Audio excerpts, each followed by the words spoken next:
Last class में हमने क्या डिस्कस किया था? लास्ट क्लास में हमने ये डिस्कस किया था एसी जनरेटर, ठीक है, कैसे एसी जनरेटर यूज करते हुए हम ऑल्टरनेटिंग करंट या फिर वोल्टेज दोनों को डेवलप कर सकते हैं। फिर एसी जनरेटर से रिलेटेड बहुत सारे टर्म के बारे में हम बात किए, ठीक है कि नहीं।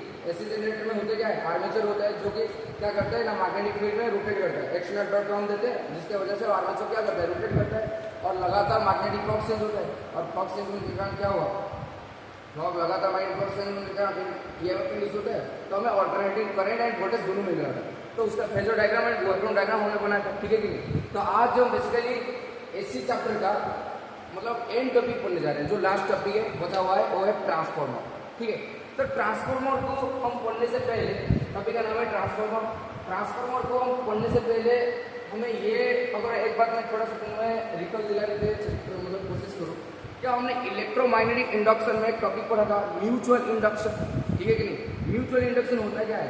दो सोलेनॉइड होता है, किसी एक सोलेनॉइड में अगर हम करंट को चेंज करते हैं तो दूसरे का मतलब सोलेनॉइड में क्या होता है, इंडक्टर में क्या होता है, ईएमएफ इंड्यूस होता है। क्योंकि पहले इंडक्टर यानी कि सोलेनॉइड में अगर करंट को चेंज करेंगे मैग्नेटिक फील्ड भी चेंज होगा, और वही मैग्नेटिक फील्ड दूसरे इंडक्टर के थ्रू भी पास हो रहा था, तो उसमें भी फ्लक्स चेंज हो रहा था, तो इसलिए क्या हो रहा था, ईएमएफ इंड्यूस हो रहा था। और हम एक चीजें यूज कर रहे थे, मतलब कौन सा था, मैग्नेटिक, उसको बोलते हैं इलेक्ट्रोमैग्नेटिक इंडक्शन का जो प्रोसेस था, म्यूचुअल इंडक्शन का प्रोसेस था।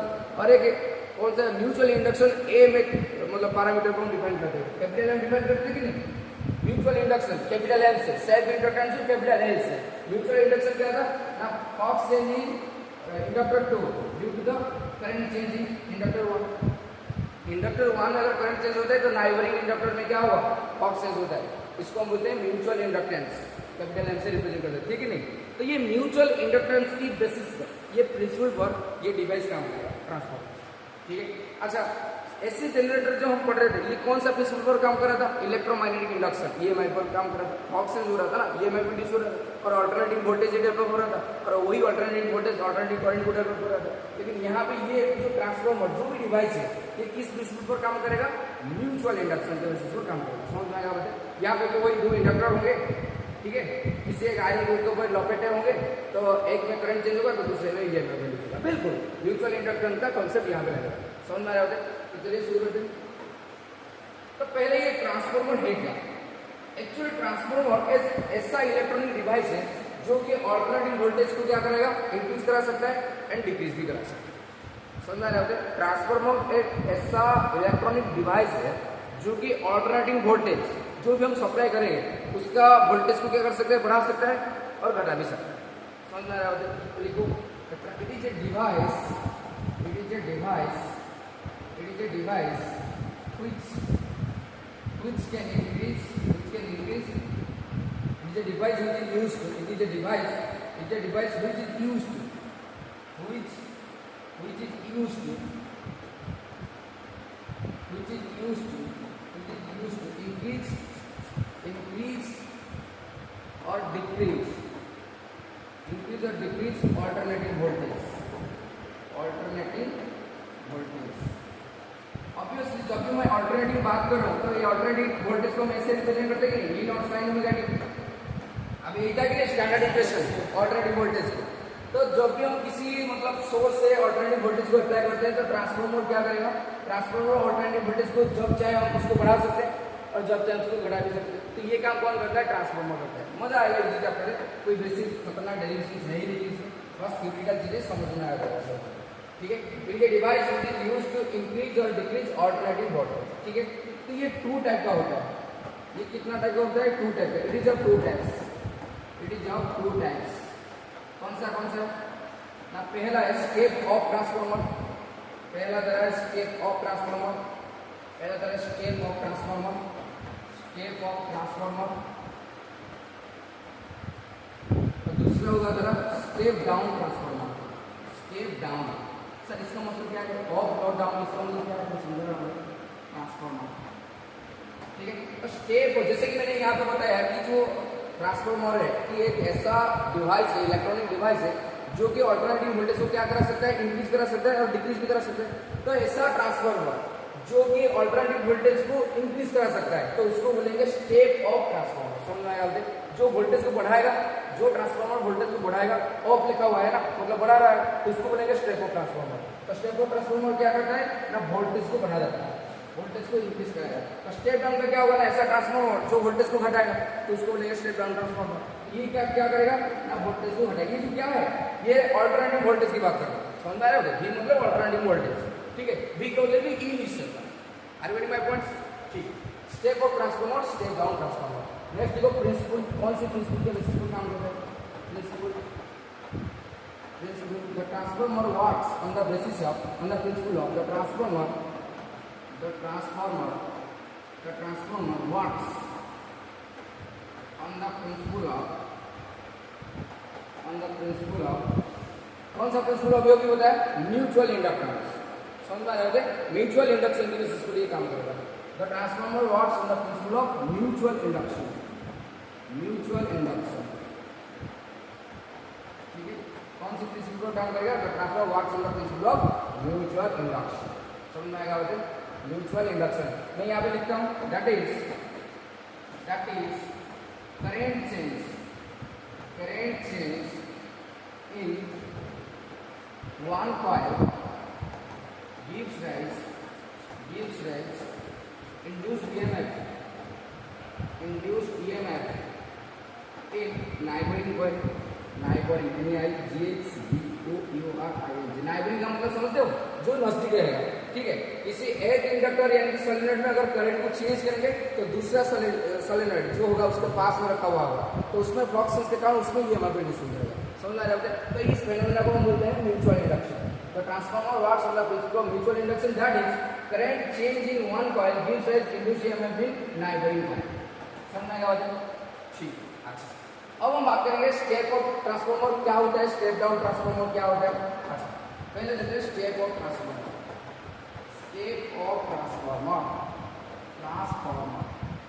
जैसे कि नाम से तुम्हें पता चल रहा होगा कि ट्रांसफार्मर मतलब ट्रांसफर करेगा, ठीक है। क्या करेगा? ट्रांसफर करेगा। ट्रांसफर मतलब क्या करेगा? मतलब कोई एक चीज होगा उसको तो अपडेटेड कर देगा। मतलब जैसे कि वोल्टेज बढ़ाएगा तो उसको स्टेप अप बोलेंगे, स्टेप अप, ठीक है कि नहीं। लो वोल्टेज से हाई वोल्टेज को ट्रांसफर कराएगा, स्टेप अप कर देगा तो उसको बोलेंगे स्टेप अप ट्रांसफार्मर। और लो वोल्टेज मतलब हाई वोल्टेज होगा तो उसको लो वोल्टेज कर देगा, स्टेप डाउन ट्रांसफार्मर। यहाँ पे वोल्टेज को घटा रहा है। समझ में आ रहा है? अच्छा, मेरे को एक बात बताओ, ये ट्रांसफार्मर के पास क्या कोई मैजिकल पावर है कि ये वोल्टेज को बढ़ा सकते हैं या फिर घटा सकते हैं, या फिर वोल्टेज बढ़ाने या फिर घटाने के अलावा वो और भी कुछ काम करता है? ये और भी कुछ काम करता है। ये ऐसे नहीं मतलब इजीली वोल्टेज को बढ़ा नहीं देता। कहते हैं ना कि कुछ चीज को पाने के लिए कुछ चीज को हराना पड़ता है, ठीक है। उस टाइप का प्रिंसिपल भी यहाँ पे लागू होता है। वो क्या करता है ना, वोल्टेज को अगर तेरे को चाहिए, वोल्टेज ज्यादा वोल्टेज चाहिए तो वोल्टेज बढ़ा देगा, लेकिन बदले में ये करंट को खा जाएगा। समझ में आ रहे होते? वो चीज पाने के लिए वो चीज को हराना पड़ता है, वो भी वही काम करता है। वोल्टेज को ये जो ऐसे मतलब आसानी से बढ़ा नहीं सकता। समझ में आ रहे हो? जो स्टेप अप ट्रांसफार्मर हो या फिर स्टेप डाउन ट्रांसफार्मर हो, ये क्या कर सकता है? वोल्टेज को बढ़ा सकता है या फिर घटा सकता है। वोल्टेज को बढ़ाने के अलावा भी ये क्या करेगा? करंट को घटा देगा। समझ में आ रहे होते? आओ मैं तुम लोगों को पूरा फ्री दिलाता हूँ। जैसे कि मान लीजिए कोई ट्रांसफार्मर मैं समझाऊंगा, सारे फंक्शन समझाऊंगा, बस एग्जाम्पल दे रहा हूँ ताकि हमें स्टेप अप और स्टेप डाउन ट्रांसफार्मर को अच्छे से कंप्लीटली समझ पाए। समझ में आ रहा होता है? तो ये मान लीजिए ट्रांसफार्मर है और यहाँ पे मैं क्या कर रहा हूँ? इनपुट दे रहा हूँ। यहाँ पे मैं दूंगा इनपुट और यहाँ पे मेरे को मिलेगा आउटपुट। यहाँ पे मैं दूंगा इनपुट, कैसे क्या इनपुट दिया जाएगा और यहाँ क्या दिया जाएगा मैं बताऊंगा। ये मेरा आउटपुट है। अगर किसी आइडियल ट्रांसफार्मर की बात करें, आइडियल ट्रांसफार्मर बात करें, ठीक है, आइडियल ट्रांसफार्मर की बात करें तो ये क्या करता है ना, इनपुट पावर और आउटपुट पावर को बराबर रखता है। समझ में आ रहा है? Input power and output. अच्छा, पावर का मतलब क्या है? पावर का मतलब होता है V/I। ये सर यहाँ पे जो हम वोल्टेज दे रहे हैं ये कौन सा वोल्टेज के काम करेगा? Alternating voltage. तो यहाँ पे हम वोल्टेज देंगे नहीं, ऑल्टरनेटिंग वोल्टेज जो भी देंगे यहाँ पे, ठीक है कि नहीं।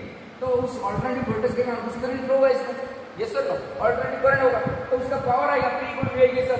तो जितना पावर से हम क्या करेंगे? इनपुट देंगे, एग्जैक्टली उतना पावर का मेरे को आउटपुट मिलेगा। समझ में आ रहा है? जितना पावर का इनपुट देंगे, अबे देखो जितना पावर इनपुट देंगे उतना पावर का हमें आउटपुट भी मिलेगा। समझ में आ रहा है? समझ आ रहा है? कैसे मिलेगा ये मैं बताऊंगा, बस मैं तुम्हें इंस्ट्रक्शन दे रहा हूँ ताकि ये समझ में आ रहा है। अच्छा, तो यहाँ पे क्या मैं लिख सकता हूँ? P initial, P input equal P output. अगर मान लें कि यहाँ पे इनपुट पावर Pi है और यहाँ पे आउटपुट पावर Q है, समझ आ रहा है? तो ये दोनों बराबर हो जाएगा। अगर ये दोनों बराबर हो जाएगा क्या मैं यहाँ पे लिख सकता हूँ? V इनपुट और I input equal to V output into I output. समझ आ रहा है? क्योंकि V इक्वल V है पावर वोल्टेज इनपुट वोल्टेज जो भी अल्टरनेटिव वोल्टेज दे रहा है उसका कहाँ तो करंट आएगा, अल्टरनेटिव करंट जितना आएगा, पावर जितना डेवलप होगा एग्जैक्टली उतना ही पावर कितना होगा आउटपुट में मिलेगा, तो V आउटपुट आई आउटपुट। तो अगर मैं यहाँ पे ध्यान से यहाँ पे इसकी सॉल्व करूँ तो ये क्या हो जाएगा, V इनपुट बटे V output equal to I output बटे I इनपुट लिख सकता हूँ। Yes sir. तो यहाँ पे ध्यान से देखिए ये क्या है, V इनपुट, इनपुट वोल्टेज ऊपर है और डिनोमिनेटर में इनपुट करंट है। तो क्या यहाँ पे देखो पता चला कि जो वोल्टेज है इनवर्सली प्रोपोर्शनल तो करंट हो रहा है। ये सर अबे ध्यान से देखना, इसको मल्टीप्लाई करते ये जो V है यहाँ पे नीचे आई है कि नहीं, ठीक है कि नहीं, माने यहाँ पे ये कांस्टेंट है वहाँ, समझा रहे हो। तो ये कांस्टेंट को हटा के अगर मैं इनवर्सली रिलेशन लिखूं तो इनवर्सली रिलेशन लिख सकता हूँ, तो V डायरेक्टली प्रोपोर्शनल 1 बटा I1 होगा कि नहीं, V I inversely proportional I होगा कि नहीं, मेरे को तो बात बताओ। Yes sir. तो यहाँ पे ये लिख सकता हूँ V output inversely proportional I output, समझा रहे हो। तो यहाँ पे ध्यान से देख, अगर तेरा वोल्टेज तेरा इंक्रीज हो रहा है तो बदले में कौन खाया जाएगा, करंट डिक्रीज होगा, समझ रहे हो। अगर तेरा करंट इंक्रीज हो रहा है तो वोल्टेज क्या होगा, डिक्रीज हो जाएगा, समझ रहे हो। तो मतलब ऐसा ट्रांसफार्मर जो वोल्टेज को बढ़ा रहा है जिसको हम बोलते हैं स्टेप अप ट्रांसफार्मर, तो वोल्टेज को तभी बढ़ा पाएगा जब करंट को डिक्रीज करेगा, समझ रहे हो। क्योंकि क्यों देख, पावर क्या होता है, पावर होता है VI। तो अगर तेरा वोल्टेज बढ़ रहा है करंट घटना चाहिए तो अब जाके पावर कांस्टेंट हो, समझ में आ रहा है। ये यहाँ पे ये रिलेशन तभी आ रहा है ना जब मैं दोनों साइड पर पावर को बराबर रख रहा हूँ, कांस्टेंट रख रहा हूँ। मतलब जब पावर दोनों साइड में कांस्टेंट होगा, यहाँ पे मैंने एक आइडियल ट्रांसफार्मर की बात किया कि जितना इनपुट में यहाँ पे दूं उतना ही मेरे को आउटपुट मिलता है, समझ में आ रहा है। तो दोनों साइड में पावर बराबर हो जाएगा, तो बराबर यहाँ पे कर दिया, तो पावर बराबर होने का मतलब क्या है, पावर कांस्टेंट। तो पावर कांस्टेंट तभी हो पाएगा ना जब इस टाइप का इनवर्स रिलेशन एग्जिस्ट करे। ये सर मेरे को एक बार बता, अरे हाँ कि ना बोलो, समझ में आ रहा है कि नहीं। तो यहाँ पे ये रिलेशन तो मैंने निकाली, यहीं से तो निकाला, यहीं से तो मैंने निकाला, मतलब पावर जो मैंने वेरीफाई मतलब बराबर किया।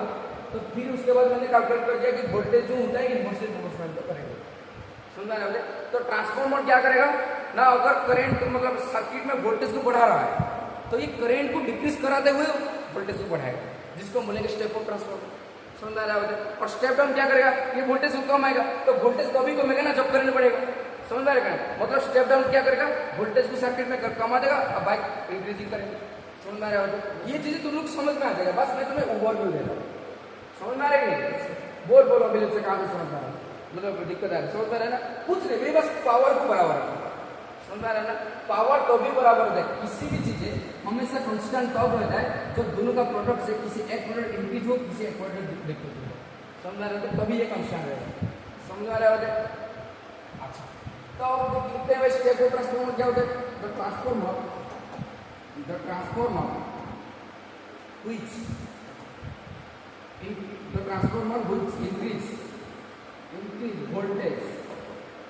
voltage by decreasing current, current is called step up transformer, समझ में आ रहा है। मतलब ये क्या करेगा ना, ये वोल्टेज को बढ़ाएगा, कोई भी ट्रांसफार्मर अगर वोल्टेज को बढ़ा रहा है ये आसानी से बढ़ाएगा ना, तेरे से कुछ लेगा, कौन सा लेगा ना, करंट को सर्किट में करंट को क्या कर देगा, डिक्रीज करेगा, समझ में आ रहा है। क्यों डिक्रीज करेगा, क्योंकि इनपुट और आउटपुट का बराबर रखेगा, ठीक है कि नहीं, समझ में आ रहा है कि नहीं। अभी डाउट है तो अभी पूछ, हम एक जनरल केस कर रहे हैं, हम करेंगे बात करेंगे, ये बस जनरल केस किया मैंने। आइडियल ट्रांसफार्मर देख, एक्चुअली ट्रांसफार्मर दुनिया जैसा कोई भी एग्जिस्ट नहीं करता क्योंकि आइडियल है, समझ में आ रहा है। कोई भी ट्रांसफार्मर आइडियल नहीं होता, क्योंकि जितना हम पावर दे रहे हैं ना उतना आउटपुट हमें मिलता नहीं, कुछ पावर लॉस भी होता है क्योंकि रेजिस्टेंस वगैरह होता है कि नहीं, कुछ एनर्जी लॉस भी होता है। लेकिन हम ऐसा एक इमेजिनेशन किया, एक अज्यूम कर लिया कि चार अगर उसको हमें बराबर मान ले कि जितना इनपुट दे रहे हैं उतना ही आउटपुट हमें मिल रहा है, तो इस कंडीशन में क्या होगा ना, अगर ये वोल्टेज को बढ़ा रहा है ना तो अभी करंट घटना चाहिए, तब जाके पावर क्या होगा, कांस्टेंट होगा, समझ रहे भाई। Are you getting my point. ये बस एक जनरलाइज्ड केस है, not permanent case, it's a generalised case. हम बात करेंगे तेरे पास में आता है, अभी तक समझ आ रही नहीं, तुम इतना समझ, फिर मैं जाऊंगा धीरे धीरे लेके जाऊंगा।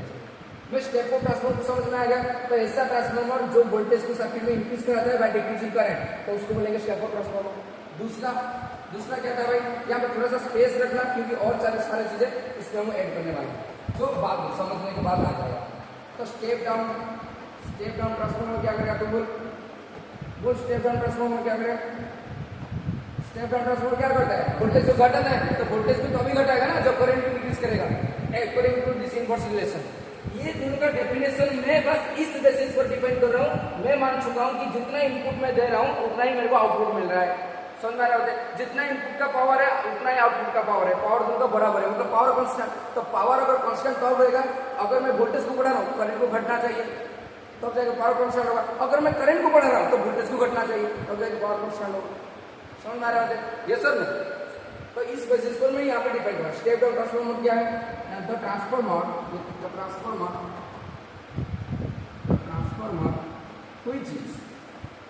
which is decrease voltage by increasing current. The transformer which decrease voltage by increasing current is called step down transformer.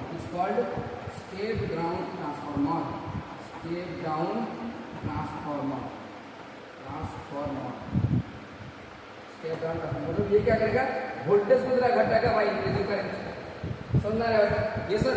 तो ऐसा ट्रांसफार्मर जो कि क्या करता है, अल्टरनेटिंग वोल्टेज को बढ़ा देता है, तो उसको बोलेंगे स्टेप अप ट्रांसफार्मर।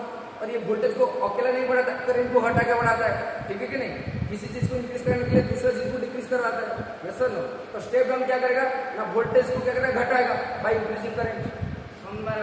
अच्छा अब हम देखेंगे कंस्ट्रक्शन, अब हम क्या देखेंगे कंस्ट्रक्शन, अच्छा ये समझ में आएगा बताइए। अच्छा अब ये सारी चीजें और भी समझ में आ जाएगा, टेंशन मत ले, मैं समझा रहा हूँ। अब बात करेंगे कंस्ट्रक्शन, ये मतलब कैसे काम करता है, कैसे दिखता है ट्रांसफार्मर में। कंस्ट्रक्शन कितना मजा आएगा कंस्ट्रक्शन, सबसे इजीएस्ट टॉपिक है और कोई मैथमेटिकल डेरिवेशन है नहीं भाई, जिसको तुम डरते हो भाई इसमें कोई है नहीं, सुनना रहा है बस छोटा सा लाइन का डायरेक्शन और कुछ नहीं। कंस्ट्रक्शन कैसा होता है, पहले मैं डायग्राम ड्रॉ करता हूँ, फिर उसके बाद में सारी चीज़ को एक्सप्लेन करता हूँ, ठीक है। अच्छा ट्रांसफार्मर कुछ इस टाइप का दिखता है, जैसे कि अच्छा भाई अच्छा से बनेंगे ट्रांसफार्मर बनाएगा,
क्या होता है ट्रांसफार्मर में एक आयरन कोर होता है, ये क्या होता है आयरन का कोर, सॉफ्ट आयरन का कोर।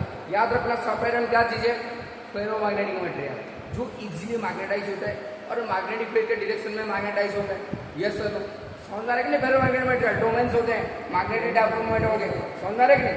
तो ये क्या है सॉफ्ट आयरन कोर है, लेकिन ये जो सॉफ्ट आयरन कोर है रेक्टेंगुलर शेप का है और ऐसे ये है कि नहीं, ऐसे बहुत सारे प्लेट, ये एक प्लेट होगा, फिर दूसरा एक प्लेट आएगा, फिर दूसरा एक प्लेट, ऐसे बहुत सारे रेक्टेंगुलर आयरन कोर का प्लेट को हम क्या करेंगे जोड़ेंगे, तो इस टाइप का शेप आएगा, ईटा जैसा दिखाई देगा ऐसे। समझ आ रहा है, मैं जोड़ रहा हूँ, एक सेकेंड,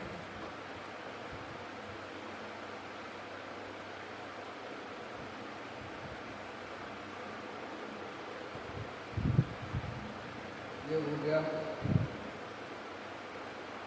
ये हो गया,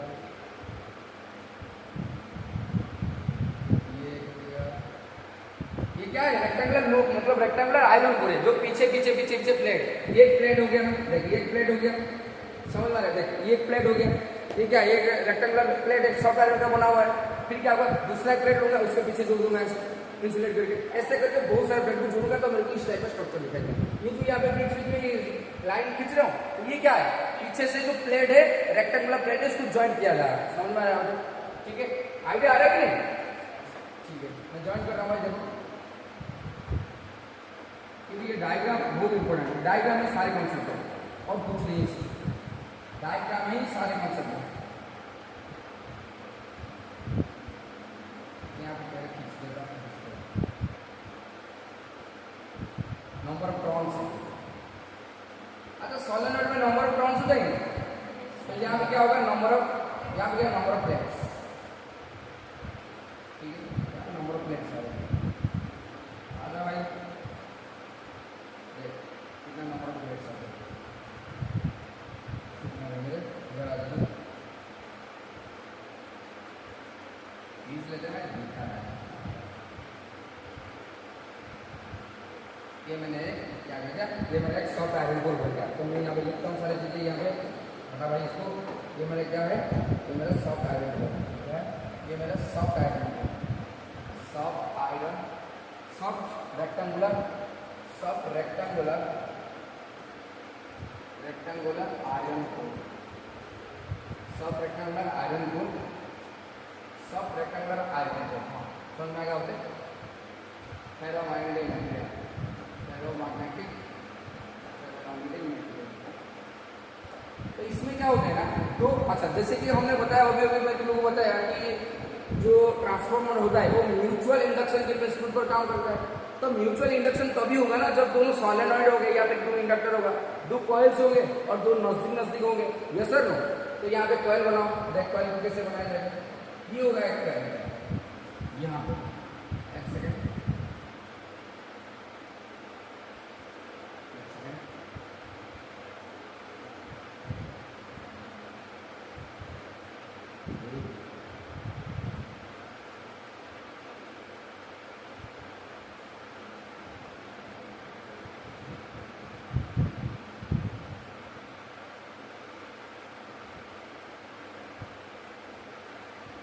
क्या समझ में आ रहा है?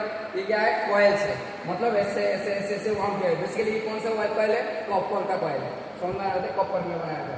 अब समझ में आ रहा है, तो इसमें ये इधर क्या है, कॉइल से थोड़ा सा आपसे समझ में आ रहा है, मेरे को फिगर में थोड़ा सा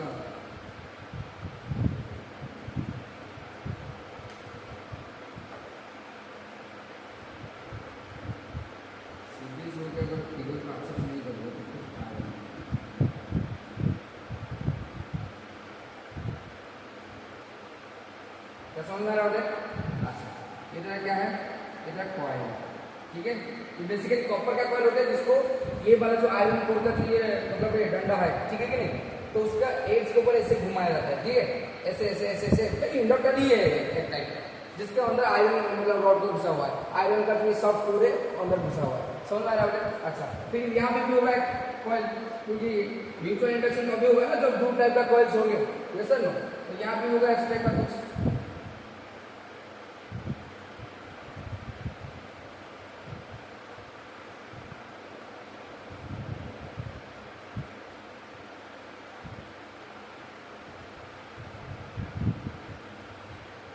क्या समझ में आ रहा है, देख दिख रहा है नहीं, इसको बोलते हैं प्राइमरी कॉइल, इसको क्या बोलते हैं, प्राइमरी कॉइल, इसको बोलते हैं primary coil, P for primary coil, ठीक है, पी फॉर प्राइमरी कॉइल।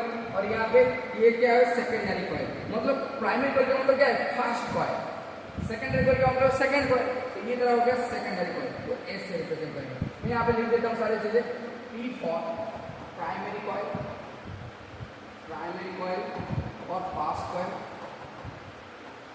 और एस फॉर सेकेंडरी कॉइल, एक second, S for secondary coil, S for क्या होगा, सेकेंडरी कॉइल, सेकेंडरी कॉइल और सेकेंड कॉइल, ठीक है। अच्छा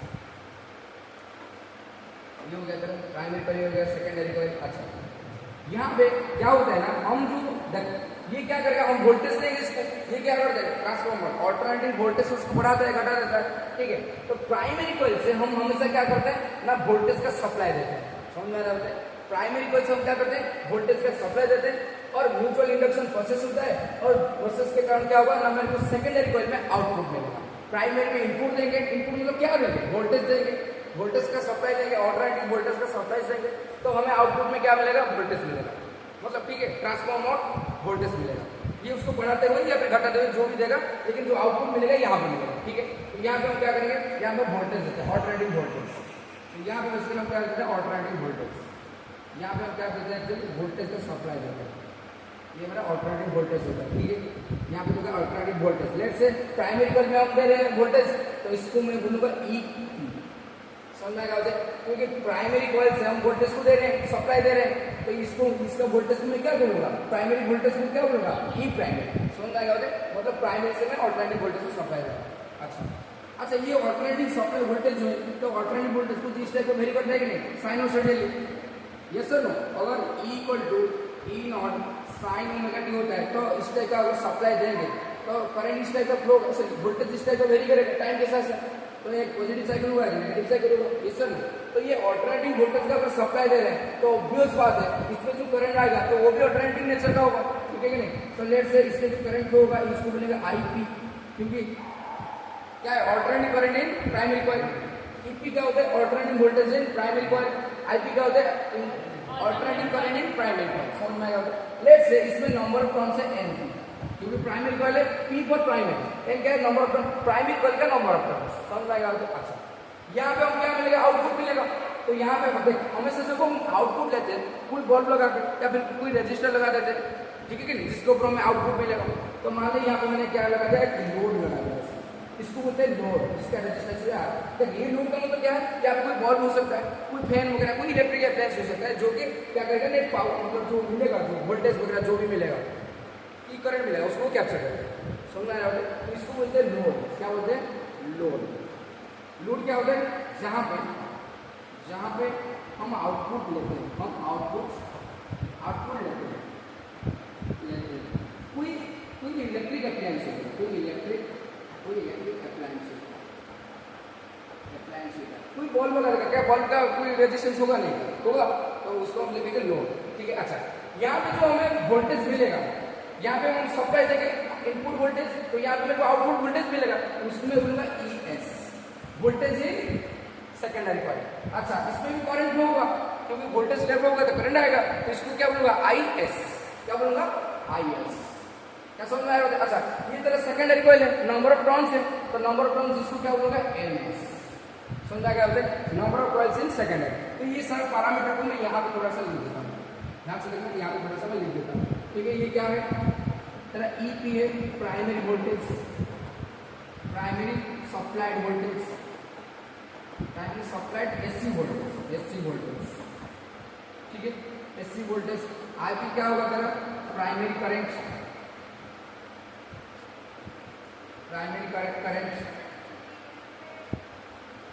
यहाँ पे हम आउटपुट लेते हैं, कोई इलेक्ट्रॉनिक्स अप्लायंस होता है। ये जो लोड है, लोड को ये मैंने यहाँ पे लिख दिया कि ये कोई आउटपुट है, मतलब जब हम आउटपुट लेते हैं वहाँ पे कोई लोड लगा देते हैं। लोड का मतलब क्या होता है, कोई बल्ब हो जाएगा, कोई फैन वगैरह लगा देगा, ठीक है नहीं, उसके पास रेजिस्टेंस होगा ना, तो उसको सिंबॉलिकली हम रेजिस्टेंस से रिप्रेजेंट करते हैं। समझ में आएगा, ठीक। EP क्या होता है, primary supplied AC voltage. IP क्या होता है, प्राइमरी करंट, या फिर खाली करंट देखो, current in primary coil, current in primary coil, current in primary coil, current in primary coil. अच्छा, ES क्या होता है, अच्छा बता हुआ NP क्या होता है, number of turns in primary coil, number of turns in primary coil. अच्छा, फिर उसके बाद आएगा तेरा ES क्या होता है, ES होगा। अच्छा, जैसे कि ये कौन से प्रिंसिपल पर काम करेगा, म्यूचुअल इंडक्शन। तो यहाँ पे जो इसके अगर मैं करंट को चेंज करूँ तो इसमें क्या हो जाएगा, EMF इंड्यूस होगा।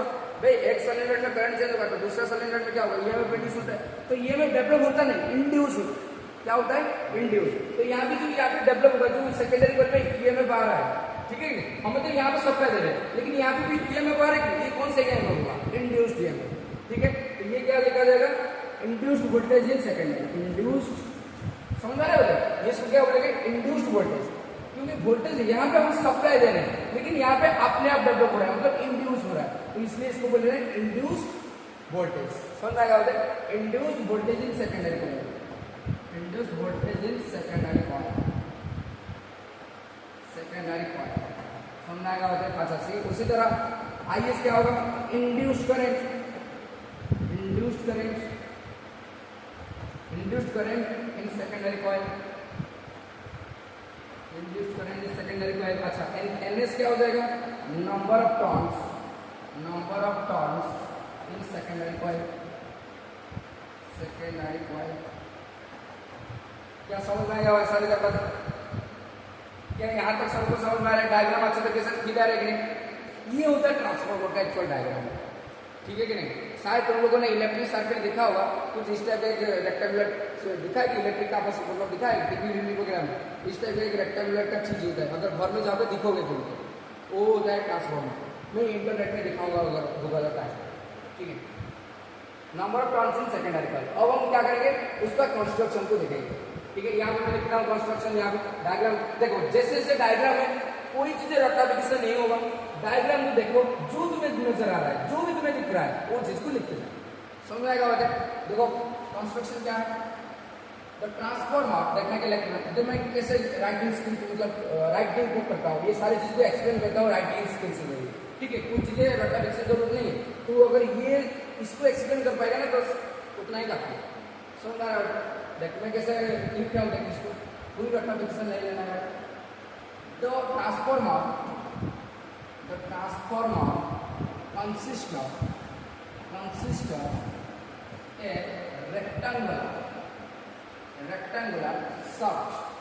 rectangular soft iron core having number of plates. A transformer consists of rectangular soft iron core having number of plates stick together. Number of plates are combined together.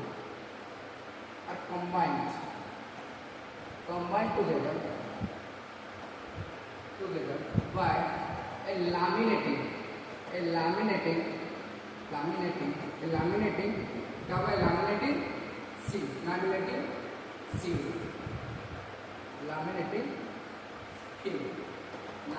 film. इसका मतलब क्या है, the transformer consist of A rectangular सब iron core, क्या ये rectangular सब iron core है, हाँ बिल्कुल है।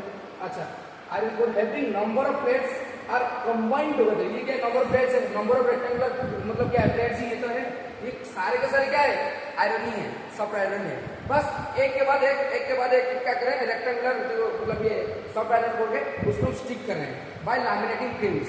लैमिनेटिंग फिल्म का मतलब क्या होता है, देख इसको इंसुलेशन करना चाहिए, इंसुलेशन एक टाइप का होता है, ठीक है कि नहीं। जैसे कि तुम्हारा सर्टिफिकेट को क्या करता है, लैमिनेट करता हो ना, मतलब सर्टिफिकेट बीच में सेफ रहेगा और उसके अराउंड तुम एक फिल्म दे रहे हो ताकि प्रोटेक्शन सील्ड है, ठीक है कि नहीं। तो इसमें सारे चीजों को क्या करें, मतलब सारे जो है मतलब रेक्टेंगुलर जो सब आयरन को है हम उसको क्या करें, एक प्रोटेक्टिव सील्ड दे रहे हैं, ठीक है कि नहीं, ताकि वो एक दूसरे के साथ कांटेक्ट में ना आ जाए।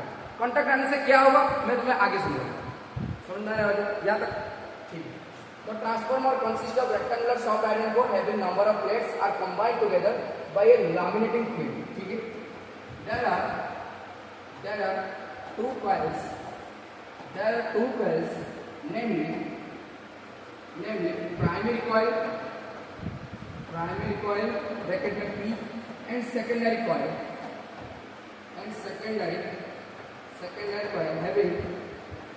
having number of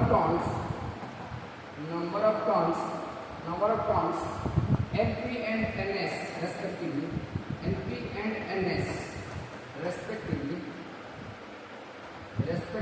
NP and NS respectively, are wounded. There are two coils, namely primary coil P and secondary coil S, having number of turns NP and NS respectively are wounded over the iron core. S for figure. ये figure को अच्छे से बनाना, ठीक है, colourful करके बनाना, ताकि क्या देख मेरा फिगर कितना शानदार बना, नहीं बनाएगा ऐसे ही बनाना, ठीक है। तुमसे वही सिखाया मैंने, क्योंकि मेरे को खराब लगने लगा भाई इतना अच्छा मतलब स्टूडेंट्स बना रहे थे भाई, टीचर को तो मैं नहीं बना पाऊंगा, नहीं बना। There are two coils, namely primary coil P and secondary coil S, having number of turns NP and NS respectively। और थोड़ा सा ये प्रॉब्लम है, इसको भी सुधार रहा हूँ, are bounded over the iron core as per figure. क्या समझ में आ रहा है? ठीक है कि अच्छा, the coils are basically made up of copper, bracket देना सी, ठीक है, लिखना है तो लिखो, नहीं तो नहीं। The coils are basically made of, मतलब ये जो हम जो कॉइल है यहाँ पे वाउंड कर रहे हैं, ठीक है, यहाँ पे जो हमने कॉइल को लपेटे हैं, यहाँ पे ये आयरन के ऊपर लपेट दिया है, तो ये जो कॉइल है ये किसमें बना गया है? आयरन, मतलब कॉपर से। ये जो आयरन के ऊपर बाउंड्री किया गया है ये कॉपर का कॉइल होता है, कॉपर में बना है, ठीक है। अच्छा, next we supply the supplied voltage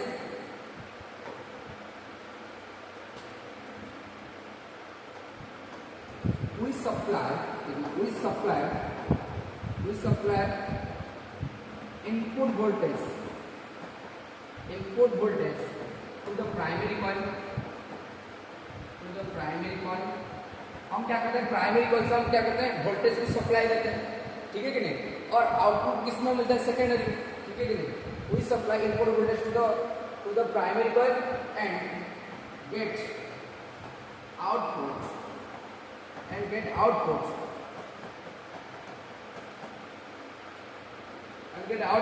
in secondary coil, and get output in the secondary coil।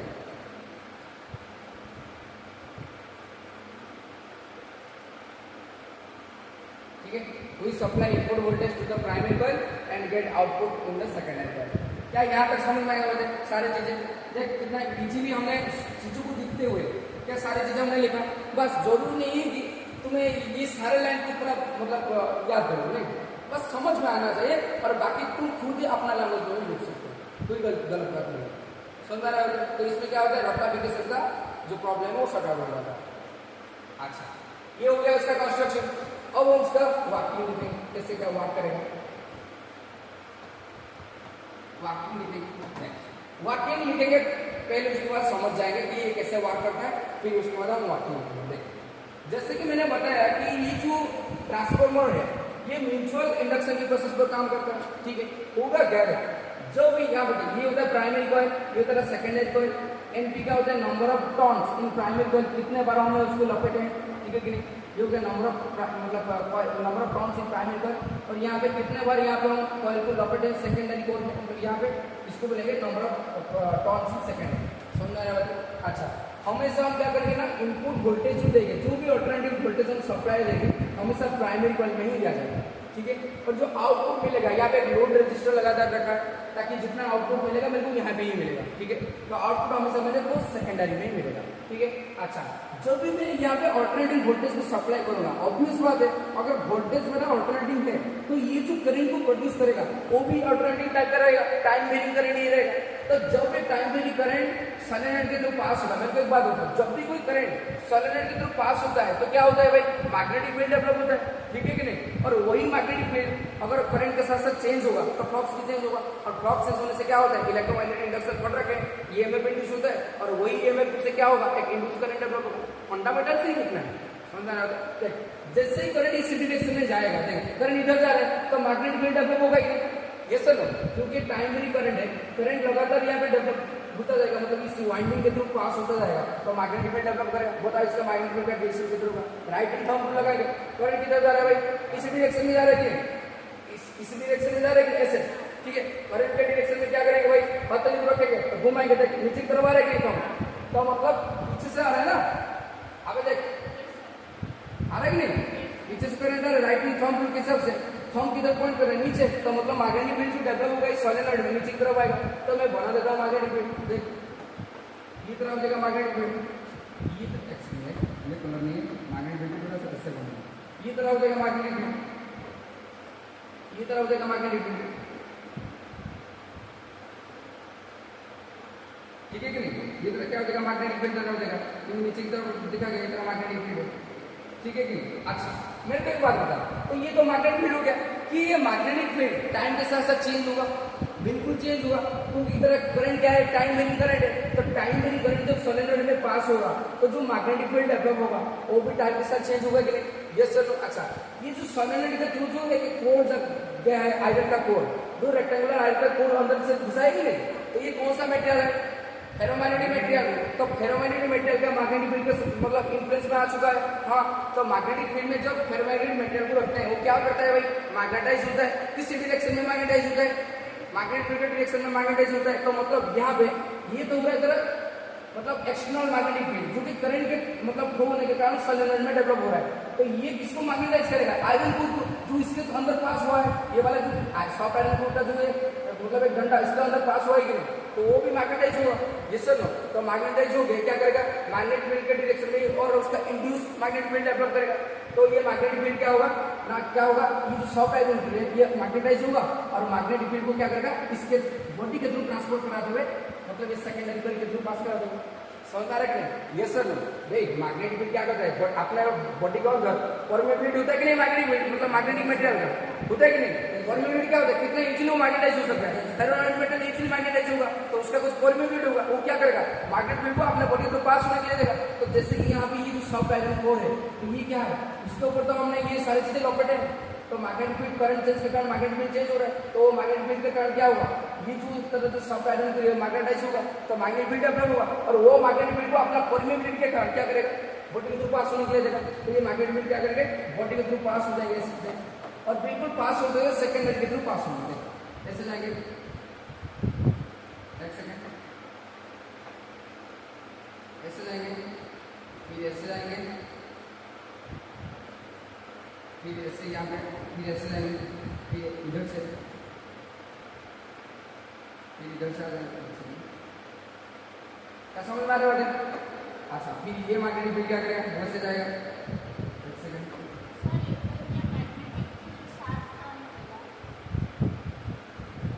मैंने बताया था क्या मैग्नेटिक फील्ड 60 टन ले सकता है, मैंने इलेक्ट्रिक फील्ड के लिए बताया, ठीक है कि नहीं, मैग्नेटिक फील्ड ले सकते हैं। मैग्नेटिक फील्ड हमेशा क्लोज लूप बनाता है ना, तो ये क्लोज लूप बना सकता है, जिस टाइप का मटेरियल होगा उसी टाइप का क्लोज लूप बना लेगा।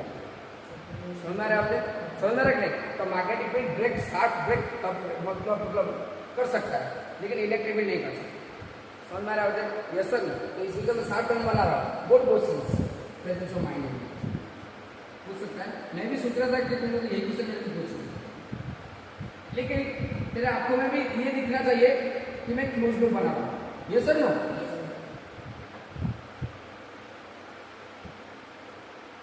ये सर जॉइंट रे प्रॉब्लम है।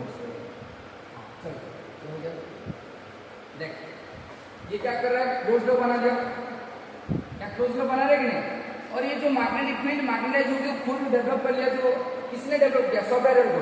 क्या ये मैग्नेटिक फील्ड है, ये सेकेंडरी कॉइल के जो पास हो रहा है, यस सर नो। पहले सब जो मैंने यहाँ पे मतलब एसी वोल्टेज का सप्लाई दे दिया, एसी वोल्टेज के कारण ऑल्टरनेटिव करंट फ्लो हुआ और ये ऑल्टरनेटिव करंट किसके थ्रू पास हो रहा है, नंबर ऑफ टर्न के थ्रू, प्राइमरी कॉइल में नंबर ऑफ टर्न के थ्रू पास हो रहा है। तो जब करंट फ्लो हो रहा है सोलेनॉइड में, मैग्नेटिक फील्ड डेवलप होगा और ये मैग्नेटिक फील्ड किधर डेवलप होगा, राइट हैंड कर्व लगा के मैंने देख लिया कि डायनामिक डायरेक्शन में डेवलप हो रहा है। तो ये मैग्नेटिक फील्ड के मतलब इन्फ्लुएंस में कौन आ रहा है, सॉफ्ट आयरन कोर का एक साइड आ रहा है, यस सर नो। तो वो फेरोमैग्नेटिक मटेरियल है, तो वो मैग्नेटाइज होगा, तो मैग्नेटाइज होगा तो मैग्नेटिक फील्ड के डायरेक्शन में क्या करेगा, मैग्नेटाइज हो जाएगा, यस सर नो। और ये मैग्नेटाइज होकर अपने बॉडी के थ्रू क्या करेगा, मैग्नेटिक फील्ड पास करा देगा। तो बॉडी के थ्रू मैग्नेटिक फील्ड कैसे जाएंगे, ऐसे जाएंगे ना, क्योंकि ये रेक्टेंगल लूप है, तो मैग्नेटिक फील्ड ऐसे पास होगा। और मैग्नेटिक फील्ड जैसे ही क्लोज लूप बनाते हैं तो ये क्या करेंगे, पूरा बॉडी के थ्रू ऐसे फैल जाएगा, क्लोज लूप बना लेगा। समझ में आ रहा है? क्या ये magnetic field lines after magnetisation के बाद ये मैग्नेटिक फील्ड लाइंस को कौन पास करा रहा है, और सॉफ्ट आयरन को पास करा रहा है। क्या ये magnetic field lines secondary coil के थ्रू भी पास हो रहा है, यस।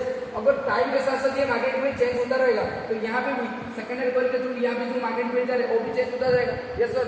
और मैग्नेटिक फ्लक्स मतलब फील्ड चेंज होने से क्या डेवलप होता है, मैग्नेटिक फ्लक्स चेंज होता है, और मैग्नेटिक फ्लक्स चेंज होगा तो इसमें ईएमएफ इंड्यूस होगा, और ईएमएफ कितना हो जाएगा, ईएस। समझ में आ रहा है? वही इंड्यूस डेवलपमेंट हो जाएगा, इंड्यूस वोल्टेज, और वही इंड्यूस ईएमएफ के लिए क्या डेवलप होगा, इंड्यूस करंट। तो ये हो गया तेरा आईएस, जिसको तू वोल्टेज यहाँ पे ले रखा है। तो क्या यहाँ पे किसी प्राइमरी कॉइल के करंट को चेंज जब हमने किया, वोल्टेज चेंज करते हुए करंट जब चेंज हुआ, क्या ये करंट चेंज के कारण सेकेंडरी कॉइल में तेरे को ईएमएफ इंड्यूस मिल रहा है?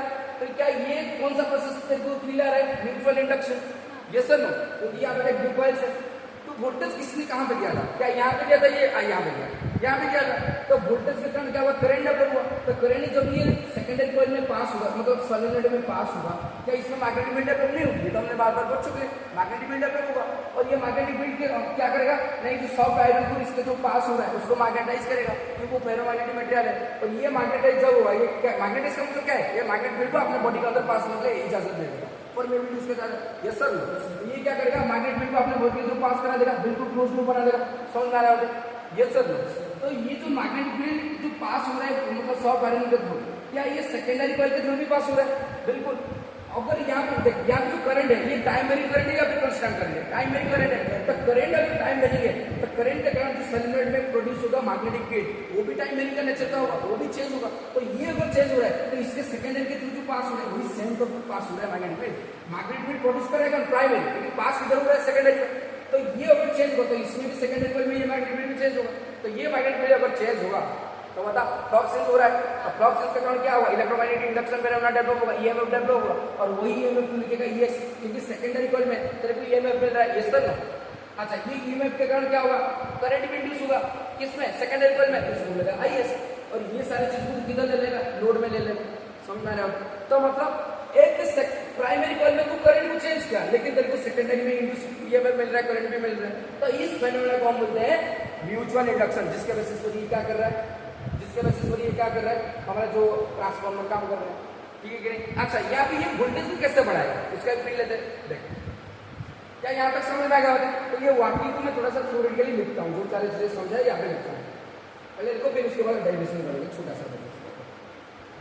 when we supply मेरे साथ देखो बराबर, when we supply, समझ में आएगा बात है? वही चीज को एक्सप्लेन करूंगा। when we supply AC voltage to the primary coil, when we supply AC voltage to the primary coil, the AC current developed in the coil, the AC current through the coil, obvious बात है। तो AC voltage देगा तो AC current ही flow होगा। When you supply AC voltage to the primary coil, the AC current flow through the coil and produce a magnetic field, and produce a magnetic field in the solenoid, in the coil, and produce a magnetic field in the coil. Thus, the magnetic field magnetized the soft iron core that passed through it, the soft iron core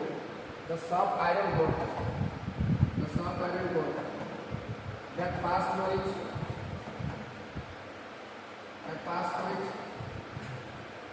the magnetic field magnetized the soft iron core that passed through it, and after magnetization,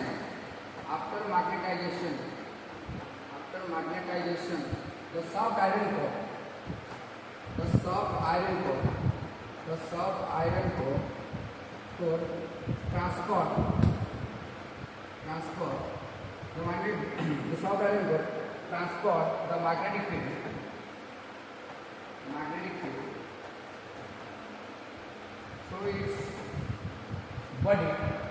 through its body to the secondary coil. समझ में आया? क्या समझ में आया? When we supply AC voltage to the primary coil, the alternating current flow through the coil and produce a magnetic field in the coil. The magnetic field magnetizes the soft iron core that pass through it, and after magnetization, the soft iron core क्या करेगा? Transport the magnetic field through its body to the secondary coil. ये सब लोग secondary coil में pass करा देगा। When the magnetic field change,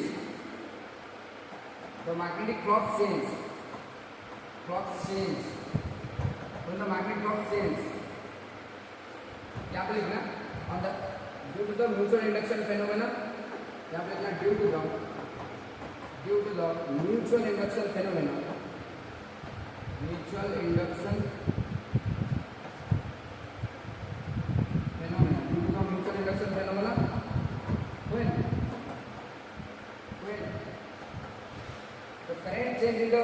primary coil,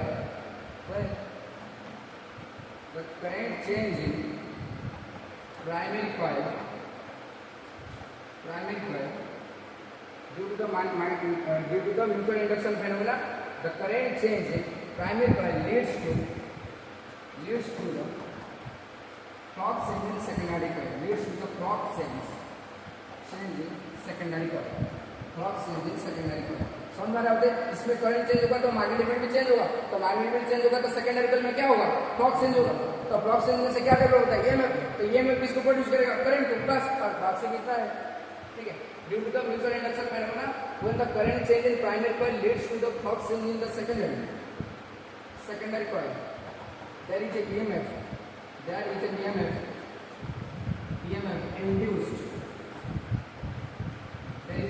induced, in the secondary coil,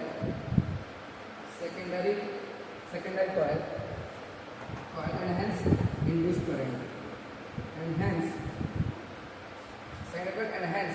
induced current developed.